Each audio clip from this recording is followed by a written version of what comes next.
तो साथियों, जैसा कि हम लोग डिस्कस किए थे पिछले भाग में, तो उसी से कंटिन्यू हम रिलेटेड बात करेंगे। ये हमारा फिजिकल प्रॉपर्टी है। नेक्स्ट हमारा सॉइल कलर। तो हम इसके बारे में बात करेंगे कि सॉइल कलर क्या होता है, ये इसके टाइप कितने होते हैं और ये कैसे फैक्टर अफेक्टिंग करता है।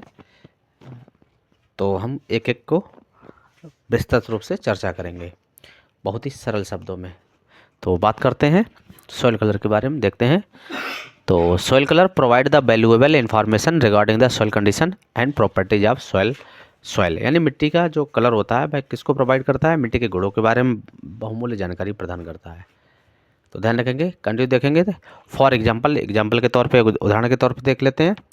The dark colour soil absorb the more solar radiation यानी जो सॉइल विकिरण होता है या सॉइल जो रेडिएशन होता है वो काली मिट्टी हुए क्या अधिक एब्जॉर्ब कर लेती है, अपने एक तरह हम बोल सकते हैं सोख लेती है कंपेयर किससे, और ये गर्म भी हो जाती है फास्ट किससे, लाइट कलर यानी जो या तो जो सफ़ेद जो हमारी मिट्टी होती है या तो जिसका कलर हल्का होता है उसके कंपेयर में। कंटिन्यू देखते हैं।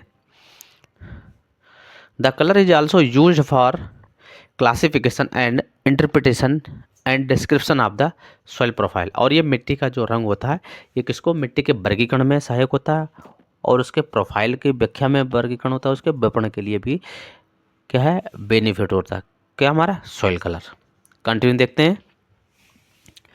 The presence of excess salt soil erosion it's can be also easily identify from the soil colour यानी जो अगर हम सॉइल कलर के माध्यम से और क्या क्या हम देख सकते हैं, तो एक तरह से किसी भी मिट्टी में अगर अधिक लवण हैं उनके माध्यम से भी देख सकते हैं। अगर सॉइल इरोजन अगर ज़्यादा हो रहा है, मिट्टी का कटाव अधिक हो रहा, तब भी क्या हम उसको पहचाना जा सकता है किससे, सॉइल के कलर के द्वारा। कंटिन्यू देखेंगे। तो the colour of an object depend upon the kinds of light which it is the capable of the reflecting to the eyes यानी जो कलर होता है वह क्या होता है, एक प्रकाश पर निर्भर करता है जिससे हमारी आँख तक क्या है परावर्तित करने में क्या क्षमता होती है। जो परावर्तित होता है उसे क्या हम एक तरह से कलर, तब हम जान पाते हैं कि ये कलर है किसके प्रेजेंस में, लाइट के प्रेजेंस में। कंटिन्यू देखते हैं। The soil reflect light two of a great varieties of the wavelength यानी जो मिट्टी होती है वह विभिन्न प्रकार की तरंग दैर्घ्य के प्रकाश को क्या करती है, प्रतिबिंबित करती रहती है ये, क्योंकि जैसे हमारे आँख से क्या परिवर्तित होगा तभी क्या है दूसरी जगह प्रतिबिंब बनेगा। कंटिन्यू देखेंगे। The soil colour is the most obvious and easily determined the soil characteristics यानी मिट्टी का जो रंग होता है वह सबसे स्पष्ट और आसानी से निर्धारित करने वाली मिट्टी की क्या होती है, विशेषता होती है। कंटिन्यू देखते हैं। The soil colour signify the soil condition and some important properties जैसा कि हम लोग ऊपर भी वर्णन कर चुके हैं कि मिट्टी का रंग मिट्टी की स्थिति और कुछ महत्वपूर्ण गुणों को क्या है ये प्रदर्शित करती है। कंटिन्यू देखते हैं। A soil attain the certain colour depending on the physical chemical reaction भी क्या है ये डिपेंड करता है एंड ऑर्गेनिक मैटर पे और मिनरल्स पे भी क्या है ये रंग क्या है क्या है प्राप्त करती है, किस पे, जो फिजिकल केमिकल प्रॉपर्टी होती है उसके उस पे, ऑर्गेनिक मैटर पे और मिनरल्स पे भी क्या है ये डिपेंड करता है कि उसका रंग कैसा होगा किसी भी मिट्टी का। तो इसको आप ध्यान रखेंगे। कंटिन्यू देखेंगे हम लोग। The practically all the colour occurs in the soil except the ये है the practically all soil colour in the soil except pure blue and pure green यानी अगर हम देखेंगे वैसे तो सभी कलर पाए जाते हैं लेकिन शुद्ध रूप से प्योर ब्लू कलर और हमारे ग्रीन कलर हरा कलर छोड़ करके सभी रंग क्या है मिट्टी में पाए जाते हैं। कंटिन्यू देखते हैं। The predominantly soil colour are not pure but mixtures such a grey brown and rust यानी एक तरह से अगर देखेंगे तो मिट्टी में कोई भी शुद्ध रंग नहीं पाया जाता है और वह कैसे होता है, वह हमारा क्या है मिश्रण में होता है। तो जैसे भूरा हुआ और हमारा रस्ट एक तरह से बोले तो रेड रेड। कंटिन्यू देखें। फ्रिक्वेंटली 2 और 3 colours occurs in the patch अगर जब दो या दो से अधिक, दो या फिर तीन रंग ये क्या एक तरह से धब्बे में दिखाई देते हैं तो will is called as mottling. तो उसको हम किस नाम से जानते हैं, उसको मॉडलिंग के नाम से क्या जानते हैं। कंटिन्यू देखेंगे, the soil colour can B an indicator of the soil from farming process. Soil colour किसको भी इंडिकेट करता है या सूचित करता है, एक तो सॉइल फार्मिंग प्रोसेस को, और climatic condition called the occurring, और द पेडोक्रोमिक, और जेनेटिक कलर्स। यानी अगर हम देखेंगे इसके टाइप के बारे में सॉइल कलर के, तो काइंड्स ऑफ सॉइल कलर के बारे में, तो ये मोस्टली क्या है, दो प्रकार का होता है। तो कौन कौन सा होता है, तो एक तो हमारा जो होता है वह होता है जो हमारे सॉइल फार्मिंग प्रोसेस से जो भी रंग दिखाई देते हैं या जो भी मिट्टी के संकेतक होते हैं जलवायु को, तो उसे हम किस नाम से जानते हैं, उसे पेडोक्रोमिक या फिर अनुवांशिक रंग भी उसे कह सकते हैं। तो इसको आप ध्यान रखेंगे। एग्जाम्पल के तौर पे देख लेंगे तो as colour of podzol soil developed by the podzolization process. जैसे जो एज कलर बोले तो राख के समान या राख के कलर के समान जो हमारी पोडजोल सॉइल होती है वह किस प्रोसेस के कारण डेवलप होती है, वह पोडलाइजेशन प्रोसेस के कारण क्या होती है, डेवलप होती है। तो ये कैसा है हमारा, ये सॉइल फार्मिंग प्रोसेस के द्वारा। तो इसको किस नाम से जानते हैं हम, पेडोक्रोमिक या फिर क्या है जेनेटिक के नाम से भी क्या है इसको जानते हैं। इसको आप ध्यान रखेंगे, या हम यहाँ पे हेडिंग दे सकते हैं, यहाँ पे काइंड्स ऑफ, यहाँ पे हेडिंग दे सकते हैं kinds of soil colour, soil colour heading दे सकते हैं यहाँ पे। तो ये क्या है, दो प्रकार के होते हैं। पहला कौन सा है, पेडोक्रोमिक, और दूसरा या फिर इसको हम जेनेटिकली बोल सकते हैं, क्या बोल सकते हैं, जेनेटिकली। तो जैसा कि अभी हम लोग बात कर रहे थे, जैसे जो पोडजोल सॉइल है वो हमारे फर्टिलाइजेशन प्रोसेस के कारण क्या बनती है, और जिसमें क्या एश कलर का रंग दिखाई देता है। इसमें देख लेते हैं जो रेड सॉइल होती है डेवलप फ्रॉम द ग्रेनाइट और सिस्ट, जो हमारी जो रॉक्स होती है उसके कारण क्या है रेड कलर आता है, किसके कारण, ग्रेनाइट और सिस्ट के कारण। ये कैसी हमारी रॉक्स हैं, इसको आप ध्यान रखेंगे। ये तो हमारा एक हो गया। दूसरा देख लेते हैं, तो it is the soil colour is the inherent, यह में क्या है, ये एक अनुवांशिक या विरासत में जो भी रंग मिलता है उसकी बात हो रही है। Inherent from the under a which a soil was the developed, और if it's the parent material is called the लिथोक्रोमिक।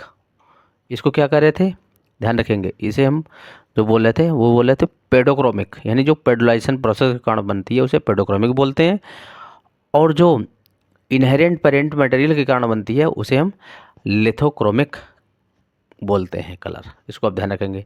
तो इसमें देखेंगे जो रेड सॉइल होती है वो डेवलप कहाँ से होती है, रेड सैंडस्टोन से क्या है डेवलप होती है।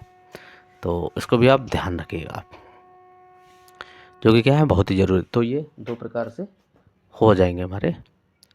और देख लेते हैं fact, so that the colloidal material will have the greatest impact on the soil colour, जैसे आयरन ऑक्साइड एंड ह्यूमस। तो इसको आप ध्यान रखेंगे। तो सोलर कोलाइडल मटेरियल होते हैं वह सबसे अधिक इम्पैक्ट डालते हैं सॉइल कलर पे। तो जैसे आयरन ऑक्साइड और ह्यूमस। आयरन ऑक्साइड हमारा मोस्टली येलो और रेड कलर इफेक्ट डालेगा, जो ह्यूमस होगा वह डार्क ग्रे या फिर ब्लैक। और देख लेते हैं, तो इसके फैक्टर के बारे में देख लेते हैं। The soil colour is also taken as the criteria for assessing soil productivity, generally the dark colour are the more fertile than the light colour.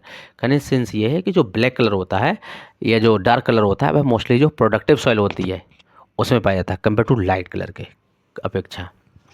Continue देखते हैं, तो generally in the field the soil colour can be measure under the most condition. अगर आमतौर पे हम मिट्टी में देखेंगे तो अगर मोस्ट सॉइल जहाँ पे पानी की नमी की मात्रा या ज़्यादा है वहाँ पे क्या है डार्क कलर थोड़ा ज़्यादा पाया जाता है कंपेयर टू जहाँ पे सूखी हुई मिट्टी है उसकी अपेक्षा। कंटिन्यू देखते हैं,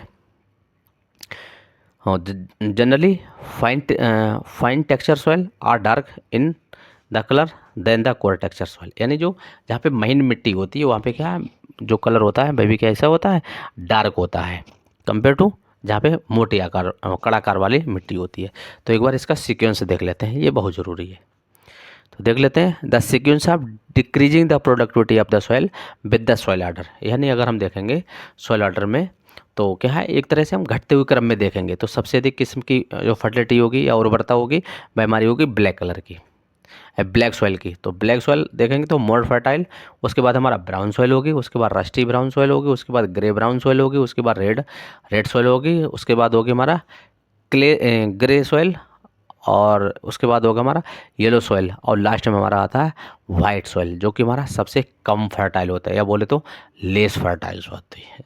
जो कि हमारा ये कैसा आर्डर हमारा, ये बढ़ते से घटते हुए आर्डर है। सबसे अधिक हाईएस्ट है किसकी फर्टिलिटी ज़्यादा होगी, ब्लैक सॉइल की, और सबसे कम किसकी होगी, वाइट सॉइल की। तो कंटिन्यू एक बार हम टेबल के अनुसार देख लेते हैं कि इसमें जो कलर होंगे वो किसके द्वारा होते हैं। तो इंडिकेटर ऑफ द सॉइल ज़रा कलर, तो डार्क कलर देखते हैं। तो एक तो dark top soil indicate the high organic matter, एक तो ऑर्गेनिक मैटर के ज़्यादा होने पर, और टॉप सॉइल में होगा which is the linkage to the better drainage, और इसमें क्या है, और इसका संबंध किससे हो सकता है, अच्छा जल निकास से हो सकता है, अच्छा सॉइल स्ट्रक्चर के बारे हो सकता है, और न्यूट्रेंट लेवल से हो सकता है। कंटिन्यू देखते हैं। नेक्स्ट हमारा black colour of the black cotton soil, यानी ब्लैक कॉटन सॉइल में ब्लैक कलर क्यों पाया जाता है, तो क्या था, due to the presence of clay humus complex, और एक मिनरल्स पाया जाता है जिसका नाम है टाइटेनिफेरस मैग्नेटाइट। ध्यान रखिएगा इसको, और देख लेते हैं कंटिन्यू।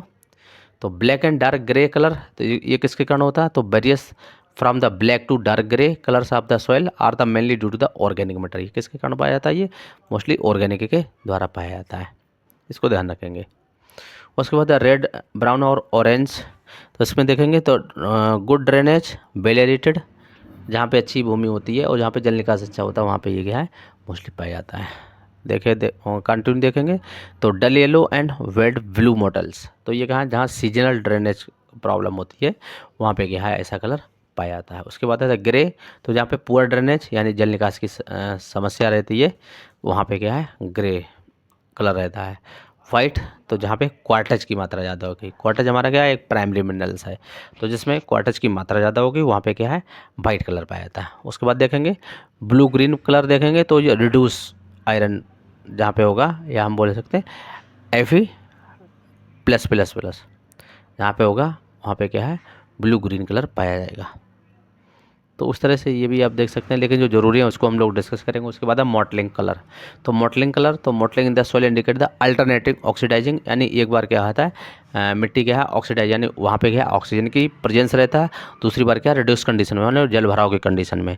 तो इस तरह से बाद में क्या है वाटर का फ्लक्चुएट होता रहता है, तो इस तरह से क्या मॉटलिंग कलर क्या है उत्पन्न होता है।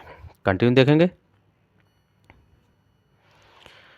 हाँ ब्राउन कलर, तो this is the most common soil is due to the mixture of the organic matter and iron oxide.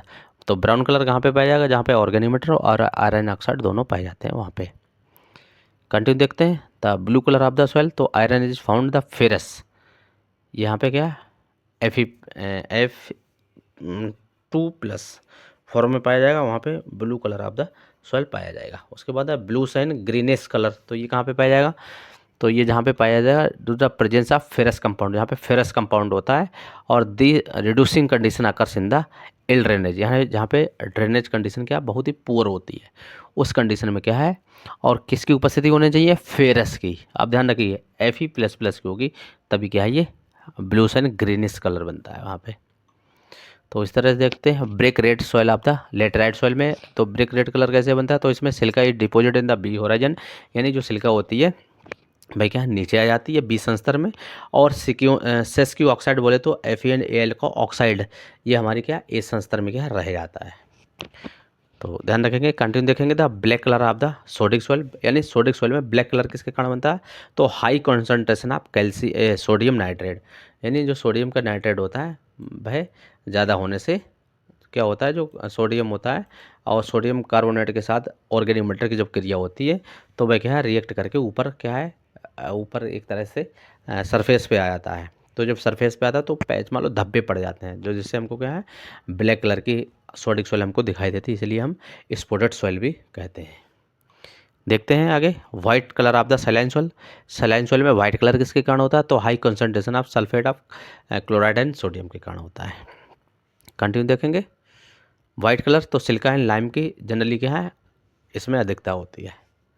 Red yellow colour, तो रेड येलो कलर जहाँ पे अनहाइड्रेटेड फेरिक मैग्नीशियम होता है, फेरिक ऑक्साइड होता है, वहाँ पे क्या है रेड येलो कलर पाया जाता है। कंटिन्यू देखेंगे।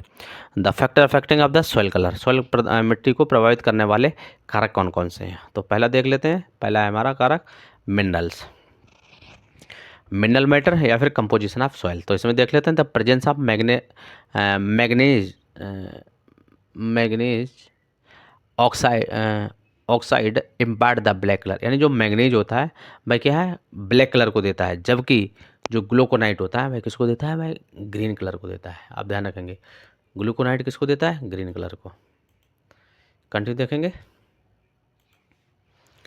Calcium carbonate will is found in the soil of the semi arid region, यानी जो कैल्शियम कार्बोनेट ये मोस्टली सेमी एरिड रीजन में पाया जाता है। तो इस कंडीशन में कौन सा कलर देगा, ये वाइट कलर देगा। कौन सा देगा, वाइट कलर। जबकि rocks are brown of the form the soil और sometime the these rocks are given the colour of the soil, और कभी कभार क्या होता है चट्टान भी अपना रंग दे देती है। कंटिन्यू देखते हैं। दूसरा हमारा जो फैक्टर है वह हमारा ऑर्गेनिक मैटर। तो देखते हैं, तो humus and final stage of the organic matter break down of it's black, यानी जो ह्यूमस होता है जो फाइनली जो माइक्रोबियल जो एक्टिविटी होती है उसके प्रभाव के बाद में हमारा ह्यूमस बनता है। तो इसका जो कलर होता है सड़ने गलने से या ब्रेक डाउन होने से ब्लैक बनता है, और ये क्या है, इसका अंतिम चरण होता है। देख लेते हैं। The thoughts the stage of the organic matter the break down the colour impact of the soil vary from the brown to black, और ये कारण पूरे जो दूसरा चरण जब जैसे जैसे टूटती है जो ऑर्गेनिक कार्बन, तो क्या है धीरे धीरे वह भूरे से काले रंग तक क्या है बेने बेने रंग में चेंजमेंट होता रहता है। कंटिन्यू देखते हैं। The sodium content the influence the depth of colour of the organic matter and therefore the soil होती है, यानी सोडियम सामग्री अगर कार्बनिक पदार्थ होता है तो इसीलिए मिट्टी की गहराई के साथ क्या है ये प्रभावित करती है। कंटिन्यू देखते हैं। Sodium causes the organic matter, sodium के कारण ऑर्गेनिक मैटर टू डिस्पर्स हो जाता है। जो ऑर्गेनिक मैटर क्या होता है, फैल जाता है। डिस्पर्स बोले तो डिफेलिकुलेशन, ये क्या है, जो कई पार्टिकल्स होते हैं आपस में जुड़े हुए वह क्या है टूट जाते हैं, और टूटने के बाद क्या अलग अलग यानी छितर जाते हैं, डिस्पर्स हो जाते हैं। मोर द रीडली, आसानी से हो जाता है जहाँ पे सोडियम अधिक होगा वहाँ पे ऑर्गेनिक मैटर के, एंड स्प्लिट द ओवरऑल, और ये मिट्टी में पूरी तरह फैल जाते हैं। Making the look the darker, और वहाँ पे कैसी कलर दिखाई देता है, डार्क कलर दिखाई देता है। तो more organic darker soil than the dry soil, यानी जहाँ पे ऑर्गेनिक मैटर ज़्यादा होगा उस वो मिट्टी हमको क्या डार्क कलर की दिखाई जाती है, दिखाई देती है compare to black white colour. उसके बाद देख लेते हैं आयरन कंटेंट। तो जिस मिट्टी में अगर आयरन कंटेंट तो ज़्यादा होगा तो उसको देख लेते हैं क्या होता है।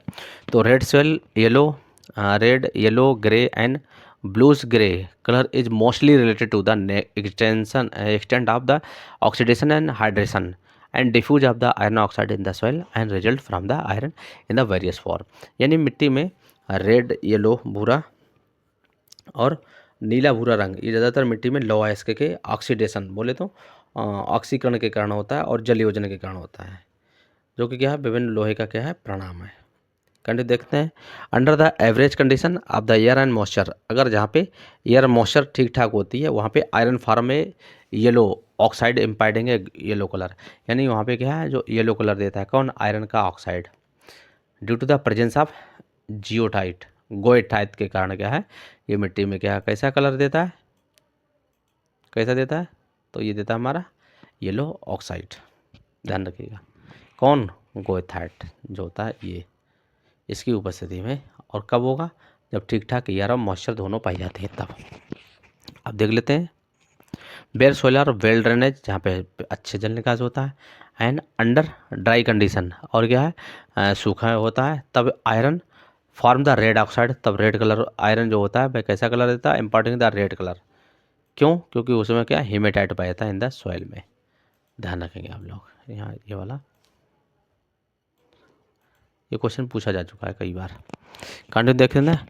Eight in the water logged soil with a black of the air iron form a reduce stage giving the soil grey and green and blue yellow colour. ये वाटर लॉगल सॉइल में या जहाँ पे जल निकास नहीं अच्छा होता और पानी भरा रहता है वहाँ पे क्या होता है मिट्टी का रंग भूरा हरा नीला भूरा हो जाता है। कंटिन्यू देखते हैं फैक्टर सॉइल टेक्सचर। तो सॉइल टेक्सचर के बारे में देखेंगे तो सॉइल टेक्सचर में जो कोर टेक्सचर सॉइल होती है वो मोस्टली क्या है लाइट कलर उसमें पाया जाता है। कंपेयर टू अगर देखेंगे वेल स्ट्रक्चर अगर होता है तो वहाँ पे क्या डार्क कलर दिखाई देता है। इसको भी आप ध्यान रखेंगे। और देख लेते हैं नेक्स्ट फैक्टर है हमारा वाटर। तो वाटर देख लेते हैं। तो soil colour darker as the soil change from the dry to moist, यानी जैसे जैसे सूखे से गीला होता जाएगा वैसे वैसे जो मिट्टी का जो रंग होता है भाई क्या बदलता चला जाएगा, या फिर हम बोल सकते हैं कि गाढ़ा होता चला जाएगा। कंटिन्यू देखते हैं। The carefully observation of the soil can help to identify problem of the water logging and leaching, यानी जिसे सावधानी पूर्वक अगर देखेंगे तो इसके जल निकास और जो निच्छलन की समस्याओं की क्या पहचान करने में भी क्या हमको मदद मिलती है। तो कंटिन्यू देखते हैं। The poorly drainage soil are the often the dominantly by the blue grey colours often with you the mottling, यानी जैसे जैसे जल निकास खराबी होगा वैसे वैसे क्या धब्बे नुमा नीले भूरे रंग का प्रभुत्व बढ़ता चला जाएगा। नेक्स्ट देखते हैं ड्रेनेज कंडीशन, ये वाटर के अंतर्गत। तो ड्रेनेज देखेंगे तो good drainage are the brilliant colour dark colour and poor drainage so are the light and dull colour, यानी जैसे जैसे अगर अच्छा कलर ड्रेनेज जल निकास अच्छा होगा तो वैसे वैसे जो रंग होता है वह क्या चमकीला होता जाता है, गहरा होता जाता है। लेकिन जैसे जैसे खराब जल निकास होता है उस मिट्टी का रंग कैसा फीका और हल्का होता चला जाता है, डल होता चला जाता है। कंटिन्यू देखते हैं। क्लाइमेट जलवायु देखते हैं। तो जलवायु में क्या है, जहाँ पे एरिड क्लाइमेट होती है वहाँ पे लाइट कलर होता है, हल्का कलर होता है, और जहाँ पे ह्यूमिड क्लाइमेट होती है वहाँ पे क्या डार्क कलर होता है। इसको कंटिन्यू देखेंगे। The amount and types of clay minerals देखेंगे। तो dark colour minerals are the large amount, यानी जहाँ पे क्या है जो क्ले ज़्यादा अगर मात्रा में पाया जाएगा वहाँ पे क्या है, या जहाँ पे खनिज ज़्यादा मात्रा में पाए जाएंगे वहाँ पे क्या है गहरे रंग मोस्टली क्या है पाए जाते हैं। इसको भी आप ध्यान रखेंगे। कंटिन्यू अब हम देखते थे आगे सॉइल के कंपोनेंट के बारे में देखते हैं। तो सॉइल के कंपोनेंट में अगर देखेंगे या हम बोल सकते हैं the determination of soil colour, तो देखेंगे ये सबसे पहले मुनसेल सॉइल कलर चार्ट ने दिया था। मुनसेल सॉइल कलर चार्ट दिया था, ये किसने दिया था, ये दिया था फॉर्न बर्थ मुनसेल द्वारा दिया गया था। क्या मुनसेल सॉइल कलर चार्ट। तो इसके द्वारा क्या कर सकते हैं हम, तो soil colour is the important parameters use to classify the soil and standard systems for the accurate soil colour description has been the developed. और ये किसने डेवलप किया था, ये मुनसेल सॉइल कलर मुनसेल वर्थ फॉर्न वर्थ मुनसेल साहब ने मुनसेल सॉइल कलर चार्ट क्या है डेवलप किया था। जब इन्होंने डेवलप किया तो इन्हीं के नाम से क्या है इसको रख दिया गया था। तो एक बार देख लेते हैं। तो इन्होंने इसको क्या है 3 भागों में क्या है इसको डिवाइड किया था। तो इसमें क्या होता है चिप्स लगी होती हैं इस सिस्टम में। तो क्या होता है in this system a small pieces of the soil is compare to the standard colour chips. और ये क्या मिट्टी की प्रणाली में छोटा सा टुकड़ा होता है और मिट्टी के रंग की किताब में एक मानक होता है जिसमें क्या चिप्स लगे होते हैं। चिप एक तरह से बोल सकते हैं। तो चिप क्या है 199 थी अभी तक। तो उसमें क्या है 199 चिप होते हैं, उनका सबका रंग क्या होता है अलग अलग, जो चिप्स लगी होती है उनका अलग अलग होता है, ध्यान रखेंगे। कंटिन्यू देखेंगे। तो प्रत्येक रंग चिप्स का वर्णन है ना, तो इसके 3 घटक होते हैं। तो कौन कौन से होते हैं, तो वह होते हैं ह्यू वैल्यू एंड क्रोमा।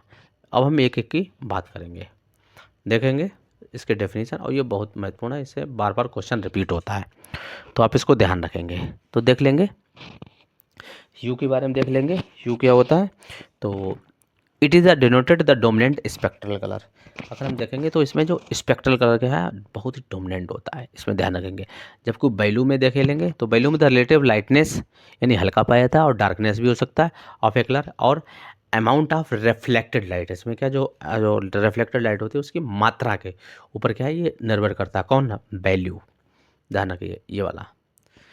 क्रोमा देख लेते हैं। तो it is the represent the purity of colour, इसमें क्या रंग की प्योरिटी के बारे में जानते हैं। और क्या किस बारे में जानते हैं, तो एवरेंट the degree of departure from the natural grey to white, the intensity of brilliant. और हम इसको किस तरह से द स्ट्रेंथ ऑफ कलर, यानी जो कलर का स्ट्रेंथ क्या उसकी शक्ति क्या उसके बारे में क्या इसको जानते हैं, किसके बारे में, क्रोमा को जानते हैं। कंटिन्यू सेकेंड पॉइंट देखेंगे। तो hue is arrange in the top of the chart, यानी जो एक चार्ट बनता है उस चार्ट में जो ऊपर की अगर तरफ हम देखेंगे तो टॉप की तरफ क्या दिखाई देगा हमको, तो वहाँ पे ह्यू की वैल्यू दिखाई देती है। किसकी वैल्यू, ह्यू की वैल्यू। वैल्यू की देख लेते हैं तो अरेंज इन द वर्टिकल, अगर हम उसमें देखेंगे तो वर्टिकल इस तरह से जो हमको वैल्यू दिखाई देती है इस तरह से, तो वो किसकी दिखाई देगी हमको, वो हमको चार्ट में वैल्यू जो दिखाई देगी वह वैल्यू की दिखाई देगी, आप ध्यान रखेंगे। जबकि क्रोमा की वैल्यू कैसे होगी, वो हॉरिजॉन्टल होगी, ऐसे ऐसे कैसे होगी, हॉरिजॉन्टल होगी आप द चार्ट में क्रोमा की वैल्यू। कंटिन्यू देखते हैं। तो hue is the related to wavelength of light, इसको इसमें क्या देखते हैं हम, वेवलेंथ ऑफ लाइट देखते हैं, किसका, ह्यू में देखते हैं। जबकि वैल्यू में क्या देखते हैं, क्वालिटी देखते हैं, किसकी, लाइट की क्या देखते हैं, क्वालिटी देखते हैं, बहुत ध्यान रखिएगा आप लोग। कंटिन्यू देखते हैं। और क्रोमा में क्या देखते हैं, इंटेंसिटी, जैसा कि हम ऊपर भी देखते हैं क्या, तो क्या देखते हैं इसमें, इंटेंसिटी ऑफ लाइट देखते हैं, इसमें क्वालिटी ऑफ लाइट देखते हैं, क्रोमा में इंटेंसिटी ऑफ लाइट देखते हैं, उसमें वेवलेंथ ऑफ लाइट देखते हैं। तीनों में आप ध्यान रखिएगा, क्वेश्चन पूछ लिया जाता है बार बार। तो रेंज भी देख लेते हैं। तो रेंज ह्यू की जो रेंज होती है वह कहाँ से होती है, तो 0 से 10 तक होती है। कितनी होती है, 0 से 10। तो 0 पे यहाँ का 0 से क्या मतलब है, 0 का मतलब है जो इंडिकेट करता है 0 को, वह एब्सोल्यूट रेड यानी जो प्योर रेड दिखाई देता है। और जबकि जो 10 होता है जो वैल्यू वह दिखाई देती है एब्सोल्यूट येलो कलर दिखाई देती है। तो आप इसको ध्यान रखिएगा, 0 से 10 के बीच में ये बटा हुआ होता है, और 0 एब्सोल्यूट रेड होता है, और जो ब्लैक होता है वह येलो दिखाई देता है। कंटिन्यू देखते हैं रेंज वैल्यू की। तो वैल्यू में भी सेम रेंज होती है, 0 टू 10, लेकिन इसमें जो कलर होता है उसका डिफरेंस आ जाता है। तो कलर देख लेते हैं 0 का, तो एब्सोल्यूट रेड, एंड जो 10 होता है उसका एब्सोल्यूट वाइट। इसको आप ध्यान रखेंगे, है ना। तो आप इसको ध्यान रखेंगे, इसको ये बार बार पूछ लिया जाता है। कंटिन्यू देखते हैं। जो क्रोमा होती है इसकी जो वैल्यू होती है वह कितनी होती है, वह 0 से 8 होती है। कितनी होती है, 0 से 8 होती है। और अगर हम देखेंगे तो 0 इसमें नॉर्मल होता है, और जो 8 होता है भाई क्या, हमारा ब्रिलियंट कलर दिखाई देता है। कंटिन्यू इसके फीचर्स और देख लेते हैं। नेक्स्ट फीचर है hue is indicate to capital letter. अब ध्यान रखिएगा, तो कैसे हम पहचानेंगे, जैसे एक समीकरण रूप में आपको दे दिया जाएगा कि इस रूप में आप पहचानिए कि इसमें ह्यू क्या है, वैल्यू क्या है, क्रोमा क्या है। तो इसमें ह्यू का इंडिकेट किया किससे किया गया, तो कैपिटल लेटर में। तो लेटर अक्षर बने होते हैं, जैसे आर, आर किसको इंडिकेट करता है, जैसे ये है, आर किसको इंडिकेट करेगा, रेड को। बाई किसको इंडिकेट करेगा, येलो को। एंड बाई आर किसको इंडिकेट करेगा, येलो टू रेड को। जबकि जो हमारा जो वैल्यू होता है ये नंबर को यहाँ पे क्या है, इसको क्या है, नंबर यहाँ पे पड़े होंगे, वो नंबर क्या है उसको क्या इंडिकेट करते हैं। तो वो हम अभी नीचे समीकरण में देखेंगे। नेक्स्ट क्या है, जो क्रोमा उसको भी वो क्या है, नंबर में क्या है ये होता है, ये भी क्या है इंडिकेट करता है। कंटिन्यू देखते हैं। The primary colours are the present, यानी जो वैल्यू ह्यू होता है, ह्यू क्या है, ये प्राइमरी जो कलर होंगे भाई कौन से, येलो, रेड और ब्लू होंगे, यानी पीला, लाल और नीला होगा। जबकि हाँ, जबकि वैल्यू में क्या होगा, value and chroma number increase the darkness decrease, यानी जैसे जैसे नंबर बढ़ता चला जाएगा वैसे वैसे जो काले यानी जो डार्कनेस की है वह क्या घटता चला जाएगा। दस द एंगल चेप से डार्क इन कलर। तो कंटिन्यू एक बार हम समझ लेते हैं उदाहरण के तौर पे। तो देख लेते हैं, जैसा कि हम देख रहे थे 7.5, 7.5 आर। तो आर जैसा कि क्या था हमारा, रेड था। तो हम देख लेते हैं 7.5 आर, तो ये पूरा हमारा क्या होगा, ह्यू। आप ध्यान रखेंगे 6, ये क्या हो गया हमारा वैल्यू, एंड अपॉन 2, ये 2 क्या हो गया हमारा क्रोमा। तो आप ध्यान रखेंगे, क्वेश्चन एक बार ऐसे ही पूछ लिया गया था, तो इसको आप अच्छे से ध्यान रखेंगे। कंटिन्यू देखेंगे, और एक बार इसका सिग्निफिकेंट या फिर इंपॉर्टेंस देख लेते हैं, आप द सॉइल के महत्व, या फिर सॉइल का महत्व क्या क्या है उसके बारे में देख लेते हैं। तो क्या है, एक बार देख लेते हैं। The soil is taken as the diagnostic criteria for the classification soil. The comprehensive system uses colour of the formative element in the nomenclature and the albic white. ये भी क्या हमारा, ये सब हमारा इपिपेडोन और इंडोपेडोन है। तो हमारा जो एल्विक होता है, इंडोपेडोन भाई हमारा वाइट होता है। ऑक्रिक, ऑक्रिक क्या है हमारा, ये हमारा इपिपेडोन है, ये कैसा होता है, लाइट कलर होता है। और अम्ब्रिक क्या है, ये हमारा डार्क कलर होता है। और मौलिक भी क्या है, ये कैसा है, मौलिक और हिस्टिक और सोम्ब्रिक ये कहते हैं हमारे डार्क कलर होते हैं इनके। तो इसको क्या है, एक तरह से हमें क्लासिफिकेशन करने में क्या है, सहायता मिलती है। नेक्स्ट देख लेते हैं। The soil colour can be guide to climate, soil group, to the parent material और द फिजियोग्राफिक लोकेशन। अगर हम देखेंगे जो ह्यूमिड टेम्परेट रीजन होता है उसमें डार्क कलर होता है, जबकि ग्रेस और ट्रॉपिक होता है वह सब ट्रॉपिक में हमारा रेड और येलो कलर होता है। तो आप ध्यान रखेंगे, कंटिन्यू देखेंगे। The productivity of the soil is the assess the based on the soil colour. जैसे अगर प्रोडक्टिविटी के आधार पे अगर हम देखेंगे तो जहाँ डार्क कलर होगा वहाँ पे क्या हाई प्रोडक्टिविटी होती है कंपेयर टू जहाँ पे वाइट कलर होगा उसकी अपेक्षा। तो जैसा कि हम लोग ऊपर भी देख चुके थे, तो ये भी एक तरह से देखते हैं ऑर्डर में, इस तरह से इसको ध्यान रखेंगे, डार्क की सबसे अधिक और वाइट की सबसे कम। कंटिन्यू देख लेते हैं। तो the colour indicate the presence and dominant of the constituents minerals in the soil. ये मिट्टी के खनिजों की उपस्थिति या प्रभुत्व को क्या है इंडिकेट करता है। जैसे light colour result from the preponderance of the quartz minerals, यानी जैसे जैसे कलर लाइट होगा कम होगा तो वैसे वैसे यहाँ पे जो क्वार्टाज होगा उसकी क्या है मात्रा बढ़ती चली जाती है। रेड कलर होगा तो वहाँ पे क्या हमारे लाल रंग की अधिकता होती है, ध्यान रखेंगे इसको। कंटिन्यू देख लेते हैं। The colour in the use to describe the soil profile, यानी रंग का उपयोग मिट्टी की रूपरेखा यानी सॉइल प्रोफाइल को भी क्या वर्णन करने में भी किया जाता है। कंटिन्यू देखेंगे। तो help in judging the fertility status of the soil, यानी मिट्टी की उर्वरता शक्ति को आकलन करने में भी इससे क्या हमको सहायता मिलती है। And also help the identification of the different horizon in the soil profile. और जो सॉइल प्रोफाइल होती है उसमें जो संस्तर दिखाई देते हैं, डिफरेंट संस्तर होते हैं, तो आप लोग कमेंट करके बताएंगे कि मास्टर संस्तर कितने पाए जाते हैं। तो इसमें जो संस्तर दिखाई देते हैं भाई क्या है, उसमें जो संस्तर होते हैं भाई क्या उसको पहचानने में क्या है ये मदद मिलती है, किसमें जो सॉइल प्रोफाइल या फिर रूपरेखा में। कंटिन्यू देखते हैं।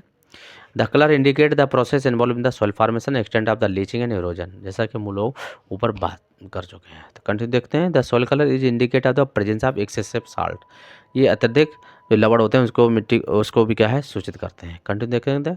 The soil is depressed are dark than the adjacent upland, यानी जो अवसाद होती है, अवसाद में मिट्टी असल ऊपरी की भूमि की तुलना में नीचे अधिक गहरी होती चली जाती है।